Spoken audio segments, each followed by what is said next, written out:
Bakit kaya tuluyang inabandona ang bahay sa gitna ng kakahuyan na naging pansamantalang tirahan ng mga madre? Iba to, mas marami to. Hindi nga ako makadaan dito eh. At para bang mistulang may sikretong lagusan pa ibaba. At ano ang aking nakita sa abandonadong bahay ng mga madre?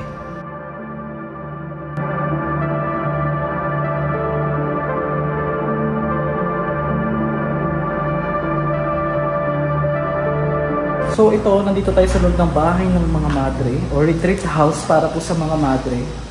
At aakitin na po natin itong pinaka itaas. Ay! Uy!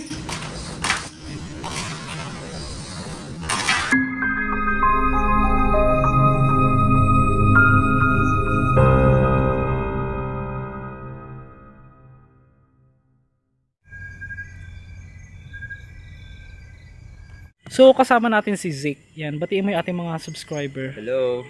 Oo, siya yung pinsan ni Darna dito sa Davao City, si Jason. Kasi si Jason, tinatanong niya sa akin kung kamusta na. Mabuti naman, abangan niyo po yung vlog na kasama ko siya. Ito kasi mga master, ay alam mo, anong pakiramdam mo ng unang tungtong mo dito?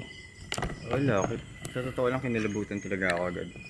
And then, may vibe siya na pagka-eerie na something na may-feel mo kaagad. Lumapag ka pa lang eh. Pero wala ka pang idea dito, hindi mo napanood wala akong idea dito. Yung una kong vlog. So ito na guys, pababa na kami. Itong daan na dinadaanan namin, titindigan yung mga balahibo ko sa binte, ay isa po sa kinakatatakutang daanan dito po sa somewhere part ng Mindanao. Ngayon, ito po yung papasukin namin na bahay po ng mga madre, na which is na-vlog ko po before. Ngayon, anong pinagkaiba, Master G? Gusto ko po kasing tapusin yung vlog. Gusto ko pong ma-experience ulit bago po sirain. Kasi ang balak po yata is gigibain na po or totaling wawasakin na ito. So bago ito wasakin ay puntahan natin at meron daw dito umanong swimming pool na hindi ko na i-vlog at hahanapin natin bandang ibabaraw nitong part na ito. So ito po mga master, magpe-pray lang kami and then we are going to explore na mga master. So, nagulat ako, biglang sumilip to. Tingnan nyo guys, oh. Ba't ka masisilip ng ganyan dyan, te? Actually may pagka-eerie na sa akin. Oo. Pero, once again, ano yung una mong na-feel dito sa lugar? Yung pagdating natin dito ngayon? well, sa totoo lang, nakakilabot siya. Pero at the same time, parang kakaibang experience kasi talagang iniiwasan siya ng mga tao. So, tama naman, walang dumadaan, di ba? on the other hand, parang na-experience mo yung fear in a good way. Alam mo yun? Tipong embrace mo yung fear. Oo. Ito kasing spot na to, itong spot na to, binablock ng mga puno yung yung essence ng stars sa taas. So bakit? Pagka ba walang masyadong stars, anong ibig sabihin? Wala. Yung isang lugar, Mafe-feel mo na mas deep. mas deep, mas Yung dark. pakiramdam. Oo. Tara. Baka masagasaan ka. Dito ka, tingnan mo, papakita ko lang sa'yo. Nakita ko na yun, Hindi, yung mga yan, yung nakikita nyo na to mga master, yun yung sinasabi na umano, yung mga nagdadaan dito, parang nakatingin daw sa kanila at nag-iiba-iba daw yung pwesto. Ewan ko lang dati kung yan pa rin yung pwesto ng mga yan. Kasi nagkandatumba na yung iba dito eh. May swimming pool daw dito mga master. Nasaan yung swimming pool?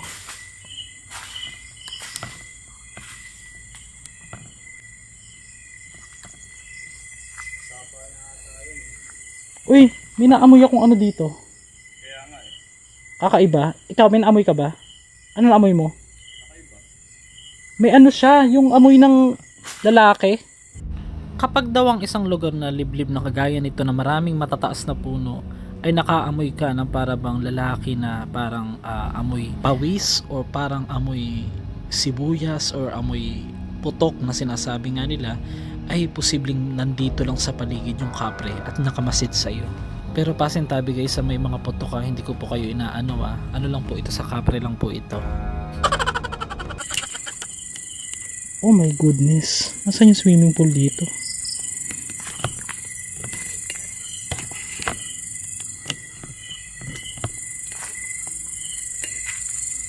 Yung mga gusto ko guys eh.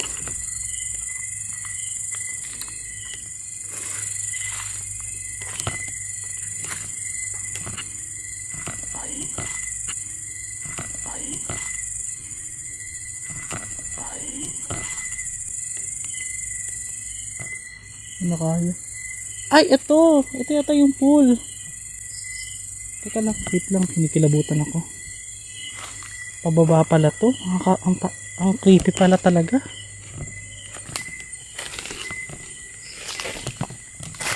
Wait lang, ito yata yung pool.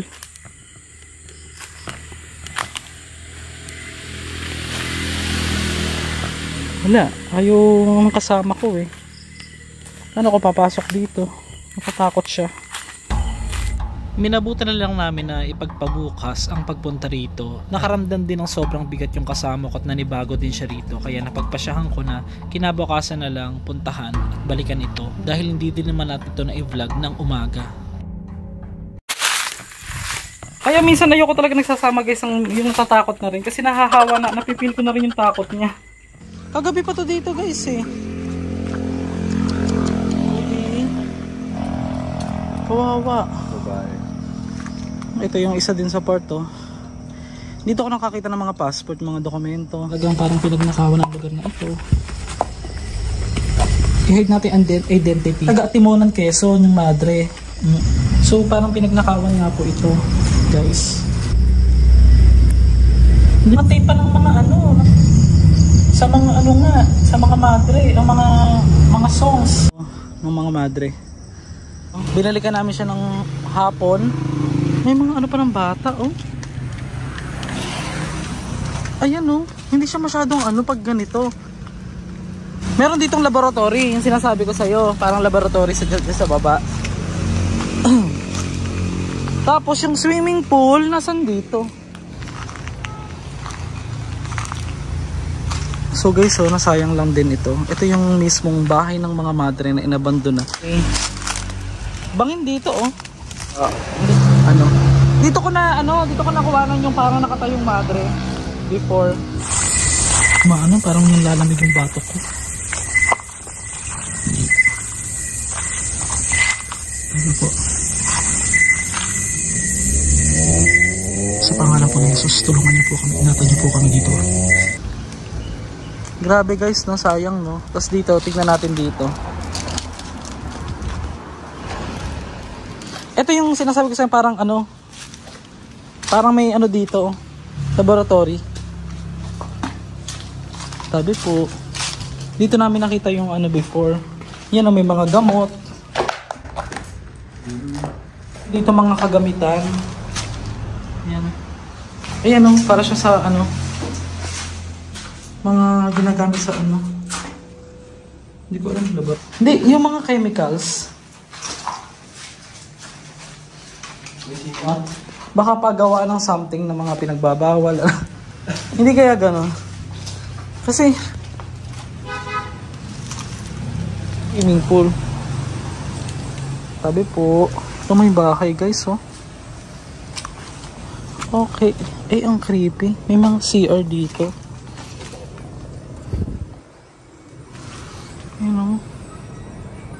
Maliit din pala, no? Pero malawak yung sa loob. May ano pa yung parang chapel eh. May rep pa dito. So guys, no, mas maganda pala talaga pag umaga muna. Pasensya na kayo So mga master, pasensya na kayo. Pinakita ko sa inyo is gabi. Yung nauna. Kasi nga, binalikan na nga namin to ng umaga. Ngayon lang. At hindi ko in-expect na ganito pala. First time kong makarating dito ng umaga. Sayang. Pero ikikwento ko sa inyo guys, meron pala ako nakuwang bagong chika.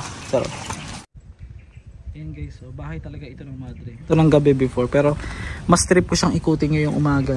Kahit wala naman tayo masyadong paranormal investigation, para makita nyo lang itsura niya sa umaga. Ay, may CR dito pala sa likod, oh. Ay! Gulat ako. Ang laki ng para nagulat ako. Oo, ano. So guys, ito. Tara! Tayo ng paro-paro. Tara. Ay! Dumikit sa akin, kinikilabutan ako. Tumapo sa'yo. Dumapo sa akin.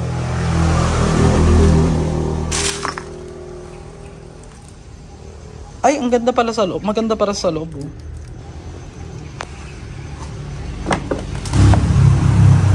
Ah, may pintuan bukas. Tara. Diyan ka muna. Hintay mo lang ako dyan. Saglit lang, titignan ko lang.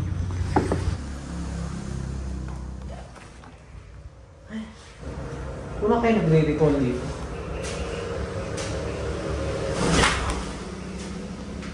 Oh my gosh. Tignan mo.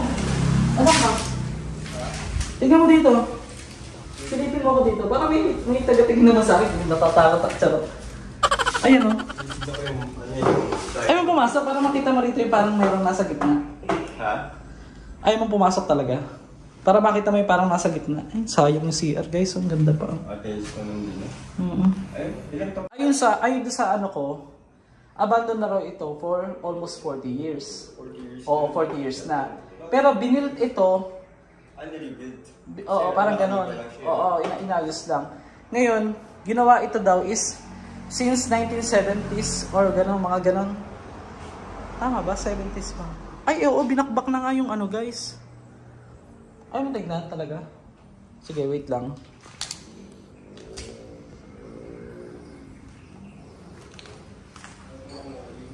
Ay.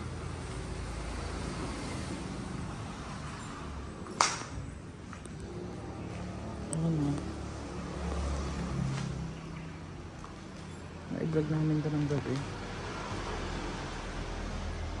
Nandito pa rin bilang gum.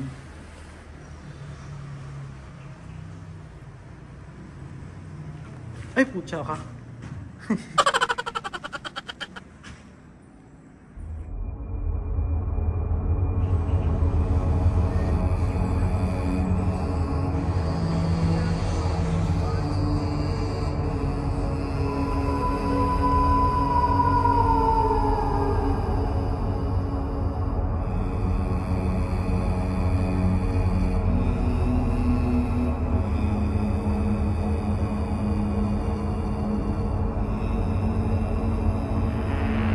May mga libro. Ito lang oh, open na oh. May mga libro guys. Yan libro.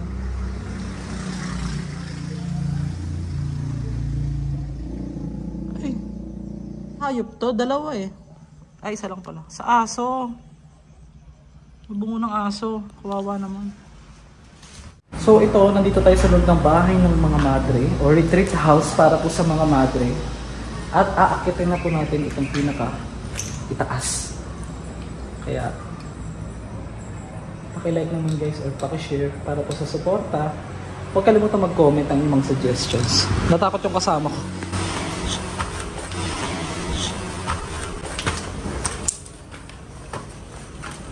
Ay.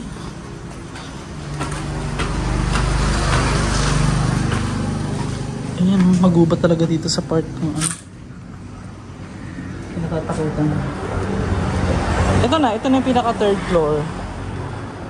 Hanggang third floor lang siya. Second floor. Dito ko nakita parang nakatayo yung madre before eh. Nalulula ako guys. Pagka ganyan pakiramdam may something talaga. Buti na lang gabi nung nakaraan punta kami dito. At ito na. Ito na yung ano.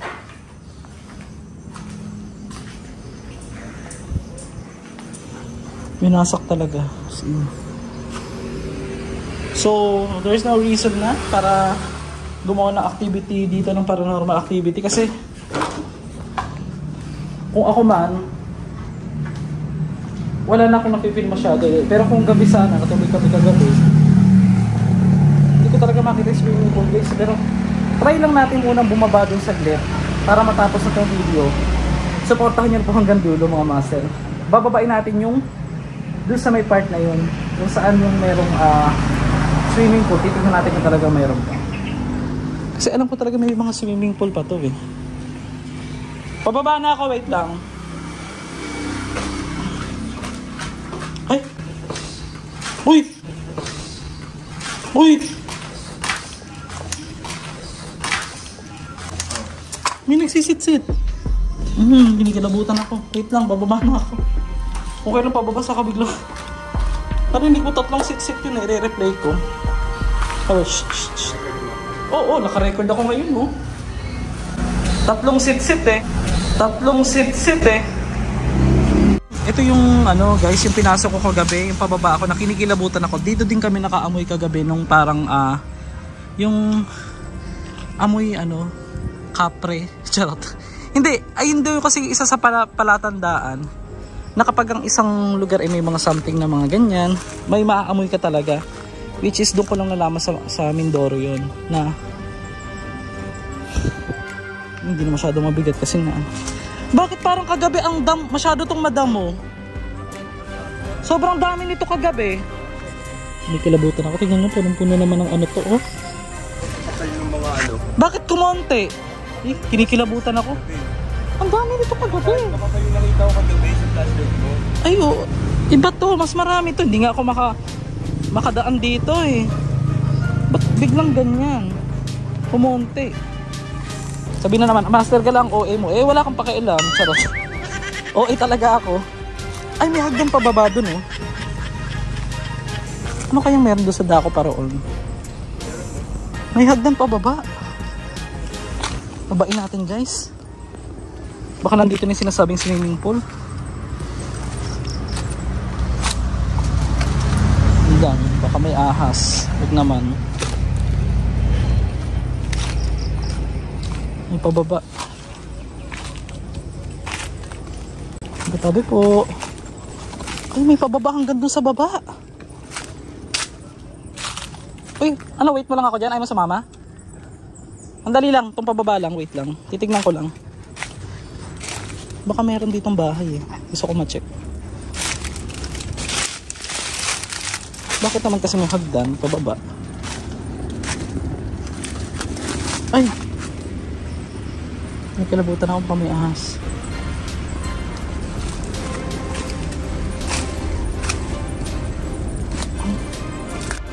Nagpasya ako na idiretso pa ang pinakadulo ng hagdan na ito at ito na ang aking nakita. Ito na yung dulong bahagi ng hagdan.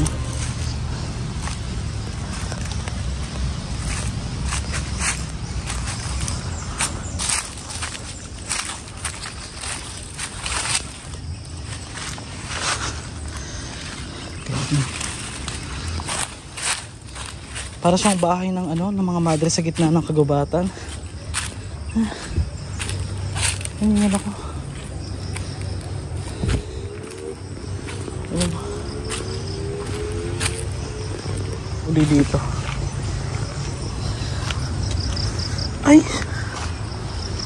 Ito na. Paano na din? Hindi kaya ito yung sa mga pari naman. Alam mo, di pwede pagsamahin yun eh. Mga parit madre. Magkakahiwalay talaga yan. Tara.